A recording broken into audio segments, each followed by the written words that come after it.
मैं बोलता नहीं, करके दिखाता हूँ। करके नहीं दिखाता, फिर कुछ भी नहीं करता। शायद आपको वीडियो देख करके बात समझ में आ गया होगा कि पांचवा रजिस्टर यहाँ पे क्या करता है, कुछ नहीं करता। तो आज के टॉपिक में पढ़ना है हमें बैलेंस बीटा स्टोन ब्रिज। ठीक है, तो क्या होता है कि कभी कभी इन रजिस्टर का सीक्वेंस थोड़ा सा अच्छा अरेंज होता है, तो इस बिंदु पे और इस बिंदु पे पोटेंशियल जब बराबर हो जाता है तो इस R5 को, इस बल्ब को पोटेंशियल डिफरेंस नहीं मिल पाता है, और पोटेंशियल डिफरेंस नहीं मिल पाने के कारण इससे करंट फ्लो नहीं होता है, अर्थात ये नहीं जल पाएगा। बात समझ में आया?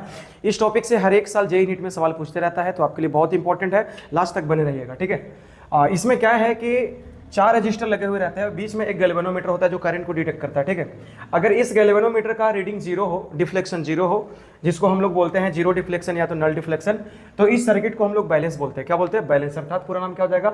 बैलेंस बीटा स्टोन ब्रिज हो जाएगा। और इस कंडीशन में, जीरो डिफ्लेक्शन के कंडीशन में, नल डिफ्लेक्शन के कंडीशन में, ये जो रेजिस्टेंस का रेशियो होता है ऊपर बटा नीचे इक्वल टू ऊपर बटा नीचे होता है दोनों तरफ। ठीक है, R1/R2 इक्वल टू R3/R4 होता है। तो इसी के बेसिस पे एक हम सवाल करते हैं। ठीक है, देखिए यहाँ पे 4 रजिस्टर इस तरह से दिया हुआ है, जिसमें 5 ओम, 15 ओम, 7 ओम, और इसके बराबर जो है वो कुछ नहीं पता है कि क्या है, नहीं है ना।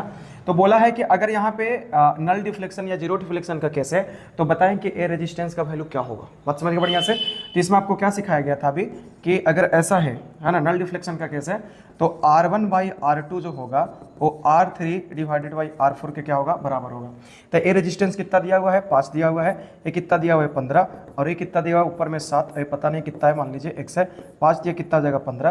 तो यहाँ से निकल के आ गया कितना? 1/3 इज इक्वल टू 7/x। तो यहाँ से x निकल के आ जाएगा 21 ओम आ जाएगा, अर्थात इसका जो आंसर हो जाएगा कितना हो जाएगा? 21 ओम हो जाएगा। ठीक है, तो इसी नियम को यूज करके, है ना, सेम कॉन्सेप्ट है। आप बताएं कि अगर ये 8 ओम है, ये 2 ओम है ना, और ये 5 ओम है, तो बताएं कि ए रेजिस्टेंस कितना होगा, ताकि इसका जो गैल्वेनोमीटर का जो डिफ्लेक्शन जो होगा वो कितना होगा? 0 होगा, अर्थात नल डिफ्लेक्शन ये देगा। ठीक है, बात समझ गए? आप इसका जो आंसर है कमेंट करके अपना वीडियो में बताइए जल्दी से। धन्यवाद।